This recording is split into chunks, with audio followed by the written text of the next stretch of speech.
എപ്പിസോഡിന്റെ തുടക്കത്തിൽ തന്നെ അരാഷി ആവട്ടെ സാസുക അവൻ മരിച്ചുപോയെന്ന് ഇപ്പൊ വിളിച്ചു പറയും. അതിന് സാക്കുറ പറയും, ഒരിക്കലുമില്ല, നീ ഇപ്പൊ ഒറോച്ചിമാറുവിന്റെ ആളാണ്. സാസുക ഇപ്പോഴും ജീവിച്ചിരിപ്പുണ്ട്. അപ്പൊ സസുമ അരാഷിയോട് റിക്വസ്റ്റ് ചെയ്യും, എങ്ങനെയെങ്കിലും ഇവരുടെ സാസുകയെ തിരികെ കൊടുക്കണം. അതിന് അവൻ പറയും, ഞാൻ നിന്റെ അരാഷിയൊന്നും അല്ല, അരാഷി അവൻ മുൻപേ മരിച്ചുപോയി. എന്റെ യഥാർത്ഥ രൂപം അതിതാണെന്ന് പറഞ്ഞ് അവനാവട്ടെ അവന്റെ ഉള്ളിൽ നിന്ന് വേറൊരു സാധനത്തെ ഇപ്പൊ പുറത്തേക്കിടും. അപ്പൊ അതേ സമയത്ത് അവന്റെ യഥാർത്ഥ രൂപം കണ്ട് എല്ലാവരും പേടിച്ചു വിറയ്ക്കുമ്പോ കുട്ടപ്പനാവട്ടെ സാക്കുറയോട് സാസുമയെ കൂട്ടി അവിടുന്ന് പോകാൻ പറയും. പക്ഷെ സസുമ അവള് പോവാൻ തയ്യാറാവാതെ അരാഷി എന്ന് പറഞ്ഞ് അവിടെ കിടന്ന് കരയാൻ തുടങ്ങും. അവനെ കണ്ട് കുട്ടപ്പൻ ഇപ്പൊ പവർ കയ്യിലെടുത്ത് അവനുമായിട്ട് ഫൈറ്റ് ചെയ്യാൻ ഇപ്പൊ റെഡി ആയിട്ട് നിൽക്കും. അരാഷി ആവട്ടെ ഇപ്പൊ ഓടി വന്ന് കുട്ടപ്പനെ ഒരൊറ്റ അടി. കുട്ടപ്പൻ കറങ്ങി അടിച്ച് നിലത്ത് വീഴുമ്പോ സസുമയാവട്ടെ അരാഷി എന്ന് പറഞ്ഞ് കൂവി കാറിക്കൊണ്ടിരിക്കും. സാക്കുറ അവളുടെ വയറിന് ഒരൊറ്റ ചവിട്ട് വെച്ചു കൊടുത്ത് അവളെ തൂക്കിയെടുത്ത് അവിടുന്ന് പോവും. കുട്ടപ്പൻ അങ്ങനെ ചെന്ന് ഓടി രക്ഷപ്പെടാൻ നോക്കുമ്പോ അരാഷി ആവട്ടെ ആ വെബിട്ട് വീണ്ടും കുട്ടപ്പനെ കെട്ടിയിടും. കുട്ടപ്പൻ എന്തെങ്കിലും ചെയ്യും മുമ്പേ അവനിപ്പോ ആ വെബ് ഉപയോഗിച്ച് കുട്ടപ്പനെ മുഴുവനായിട്ടും കവർ ചെയ്ത് ഒരു മൂലക്കിടും. സാക്കുറ ഓടി വന്ന് അവനെ തടയാൻ ശ്രമിക്കുമ്പോ അവൻ സാക്കുറയെ തട്ടിമാറ്റി കത്തിയെടുത്ത് ആ റോള് രണ്ട് തുണ്ടുമാക്കി കളയും. സാക്കുറ കുട്ടപ്പാ എന്ന് വിളിച്ചലറുമ്പോ വില്ലൻ അവിടേക്ക് ചാടി വീണ് ഒരു കത്തിയെടുത്ത് അവളെയും ആഞ്ഞു വെട്ടും. ചോര തുളുമ്പി സാക്കുറ പേടിച്ചു നിൽക്കുമ്പോ വെട്ടുകൊണ്ടത് അവക്കല്ല, മറിച്ച് സാക്ഷാൽ നമ്മുടെ കുട്ടപ്പന് തന്നെയാണ്. അങ്ങനെ ഒരു വിധത്തില് ഇപ്പൊ സാക്കുറ രക്ഷപ്പെട്ടു. പക്ഷെ എന്താ, കുട്ടപ്പൻ അവന് വലിയ പരുക്ക് പറ്റി. സാക്കുറ ആകെ അപ്സെറ്റ് ആയിട്ട് ഇനിയിപ്പൊ എന്താ വേണ്ടെന്ന് ആലോചിച്ച് കരയാൻ തുടങ്ങാണ്.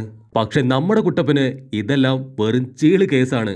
അവൻ ഉടൻ തന്നെ അവന്റെ ക്ലൗൺസിനെ ക്രിയേറ്റ് ചെയ്ത് ഇപ്പൊ വില്ലനുമായിട്ട് ഫൈറ്റ് ചെയ്യാൻ ചാടി ചാടി നിൽക്കും. പക്ഷെ വില്ലൻ അവൻ ഓരോ ക്ലൗൺസിനെയും പിടിച്ച് വലിച്ച് ഇടിച്ച് തകർത്ത് കളയും.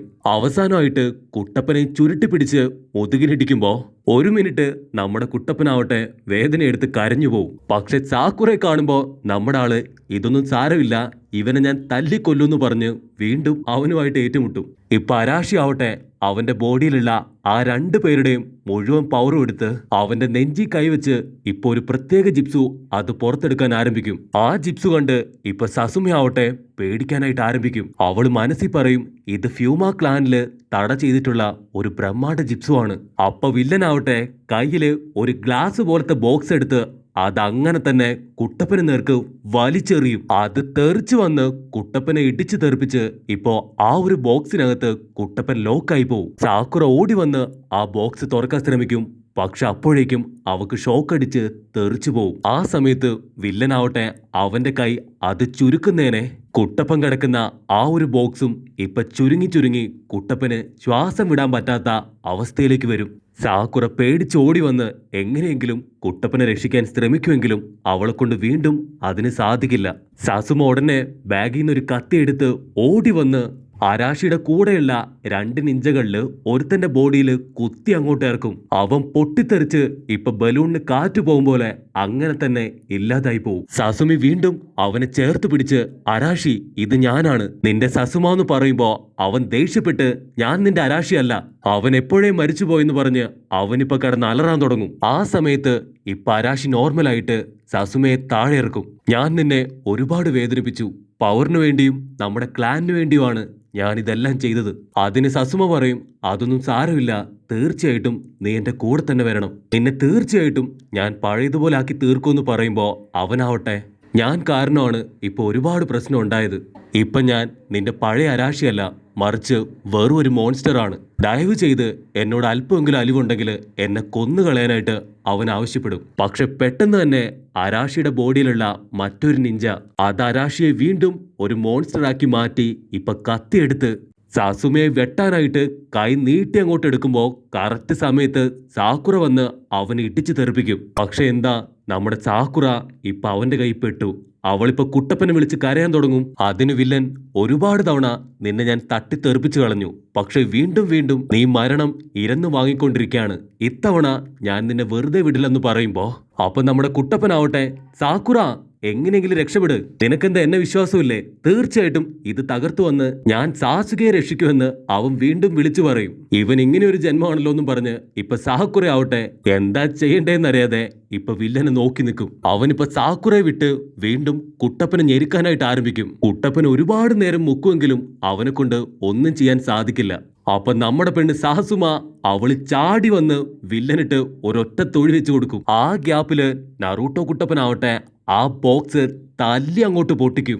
അതിന്റെ പവറില് അവിടെയുള്ള തൂണുകളും ചുമരുകളും എല്ലാം തന്നെ ഇപ്പൊ ഇടിഞ്ഞു പൊളിഞ്ഞ് താഴെ വീഴും. മാത്രമല്ല ഒരു പില്ലർ ഇടിഞ്ഞു വീണ് അരാഷിയുടെ ബോഡിയിലുണ്ടായിരുന്ന അടുത്തൊരു നിഞ്ചയുടെ കാര്യത്തിലും തീരുമാനമാവുമ്പോ അവനാവട്ടെ ഇപ്പൊ നോർമലായി തീരും. അരാഷി പറന്നുപോയി ഒരുപാട് കഷ്ടപ്പെട്ട് അവനിപ്പോ സാസുമിയെ സേഫ് ആയിട്ട് താഴെ ഇറക്കും. അരാഷി പറയും, ഞാൻ കാരണമാണ് ഇതെല്ലാം ഉണ്ടായത്.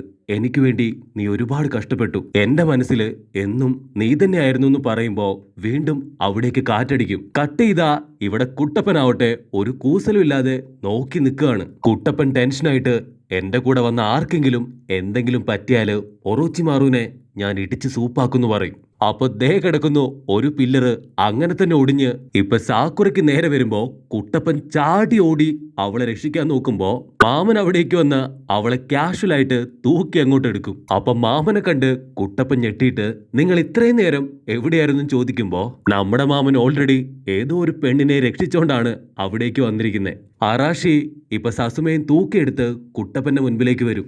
അവക്ക് കുഴപ്പമൊന്നുമില്ല, ഒരു ചെറിയ മയക്കത്തിലാണെന്ന് പറഞ്ഞ് അവളെ അവൻ ഇപ്പൊ മാമന്റെ കയ്യിലേക്ക് ഇട്ടുകൊടുക്കും. എനിക്ക് ഇപ്പൊ ഒരുപാട് ജോലിയുണ്ട്, പ്രത്യേകിച്ച് എനിക്ക് സാസുകയെ നോക്കണം. ലീഫ് വില്ലേജിൽ നിന്ന് എനിക്ക് അവനെ എങ്ങനെയെങ്കിലും സംരക്ഷിച്ചു പിടിക്കണം. സാസുകയ്ക്ക് ഒരു പോറല് പോലും പറ്റാതെ 3 കൊല്ലം അവനെ ഞങ്ങള് കാത്തു സൂക്ഷിക്കണം. ഇതെല്ലാം തന്നെ ഒറോച്ചിമാറു ഞങ്ങളെ ഏൽപ്പിച്ച ഡ്യൂട്ടിയാണ്. സാസുക അവൻ സേഫാണ്. മാത്രമല്ല 3 വർഷം കഴിഞ്ഞ് മാത്രമേ അവന്റെ ബോഡി ഒറോച്ചിമാറുവിന് എടുക്കാൻ കഴിയൂ. അപ്പൊ സസുമ അരാഷിയുടെ കൈ പിടിച്ച് ദയവ് ചെയ്ത് നീ എന്റെ കൂടെ വരണം. അപ്പോഴായിരിക്കും അരാഷിയുടെ കാലിന് കീഴെ ആ 2 നിഞ്ചകളും അവനെ പിടിച്ചു വെച്ചതായിട്ട് കാണാം. അരാഷി പറയും, എനിക്ക് തീർച്ചയായിട്ടും ഇനി എവിടേക്കും വരാൻ സാധിക്കില്ല. ഞാനിപ്പോ വെറും ഒരു കളിപ്പാവയാണ്. എനിക്ക് ജീവിക്കാൻ പോലും അർഹതയില്ലാന്ന് പറയുമ്പോ ജിറയ്യ ആവട്ടെ പൊന്തൻ തവളയുടെ മുകളിലേക്ക് നമ്മുടെ എല്ലാ ആൾക്കാരെയും വിളിച്ചു കയറ്റി അവിടുന്ന് പുറത്തേക്ക് പോകും. ഇപ്പൊ ബിൽഡിംഗ് ഇടിഞ്ഞ് കല്ലും മണ്ണും എല്ലാം തന്നെ അരാഷിയുടെ മേലെ വീഴാനായിട്ട് ആരംഭിക്കും. ഒറോച്ചിമാറുവിന്റെ കോട്ട തന്നെ നശിക്കുമ്പോ അതിന്റെ കൂടെ അരാഷിയും ഇല്ലാതാവും. അപ്പൊ ഒറോച്ചിമാറു ഈ ഒരു താവളത്തിലില്ല. മാത്രമല്ല ഹ്യൂഗ ക്ലാനിലുള്ള ഒരുപാട് വില്ലന്മാരും ഇതിനോടകം മരിച്ചു തീർന്നു. ഇനി ബാക്കിയുള്ളവരെ ചേർത്ത് തീർച്ചയായിട്ടും ക്ലാൻ പഴയതുപോലെ ആക്കാന്ന് പറയുമ്പോ എല്ലാവർക്കും ഒത്തിരി സന്തോഷാവും. അവർക്കെല്ലാവർക്കും ഇപ്പൊ ടാറ്റയൊക്കെ കൊടുത്ത് മാമനാവട്ടെ കുട്ടപ്പനെ എടുത്ത് വീണ്ടും മുൻപോട്ട് നടക്കാൻ ആരംഭിക്കും.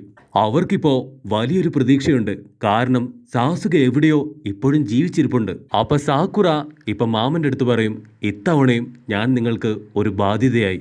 എന്നെ കൊണ്ട് ആരെ രക്ഷിക്കാൻ സാധിച്ചില്ല, മറിച്ച് നിങ്ങൾ എന്നെ രക്ഷിക്കേണ്ടി വന്നു. അപ്പൊ മാമൻ പറയും, നീയാണ് ഞാൻ കണ്ടതിൽ വെച്ച് ഏറ്റവും നല്ല നിഞ്ച. നീ നല്ല രീതിയിൽ ഫൈറ്റ് ഇട്ട് നിന്നു പറയുമ്പോ കുട്ടപ്പനാവട്ടെ ശരിക്കും ഞാനും മാമനും ഇത്തവണ പെട്ടുപോയപ്പോ നീയാണ് ഞങ്ങളെ 2 പേരെ രക്ഷിച്ചത്. നിനക്ക് ഒരുപാട് താങ്ക്സ് ഉണ്ട് സാക്കുറ എന്ന് പറയുമ്പോ നമ്മുടെ ചുന്ദരി പെണ്ണാവട്ടെ ഒത്തിരി ഹാപ്പിയാവും. പക്ഷെ അപ്പോഴും സാക്കുറയ്ക്ക് എന്നെ കൊണ്ട് കഴിയുമെന്ന് ഒരു ഭയങ്കര ഡൗട്ട് ഉണ്ടാവും. മാമനിപ്പോ കുട്ടപ്പനെ തോളിലേറ്റി അവര് പതിയെ പതിയെ നടന്ന് ഇപ്പൊ ലീഫ് വില്ലേജിലേക്ക് തിരികെ എത്തും. കട്ട് ചെയ്താ നമ്മുടെ നാറ ഇപ്പൊ സുനേര ആന്റിയുമായിട്ട് എന്തോ കാര്യമായിട്ട് സംസാരിച്ചുകൊണ്ടിരിക്കുകയാണ്. നാറ പറയും, ഇപ്പോഴത്തെ എല്ലാ മിഷൻസും വളരെ ഡിഫറെന്റ് ആണ്. മാത്രമല്ല വളരെയധികം ബുദ്ധിമുട്ട് നിറഞ്ഞതും. അതുകൊണ്ട് ഇനി മുതൽ മിഷന് പോകുമ്പോ ഒരു മെഡിക്കൽ നിഞ്ച കൂടി ആ ടീമിലുണ്ടെങ്കിൽ അത് വളരെ നല്ല കാര്യമായിരിക്കുമെന്ന് ഇപ്പൊ നാറ പറയും. അപ്പൊ ആന്റി പറയും, ഒരു മെഡിക്കൽ നിഞ്ചയെ ട്രെയിൻ ചെയ്തെടുക്കാന്ന് പറയുന്നത് ഒട്ടും നിസ്സാരമല്ല.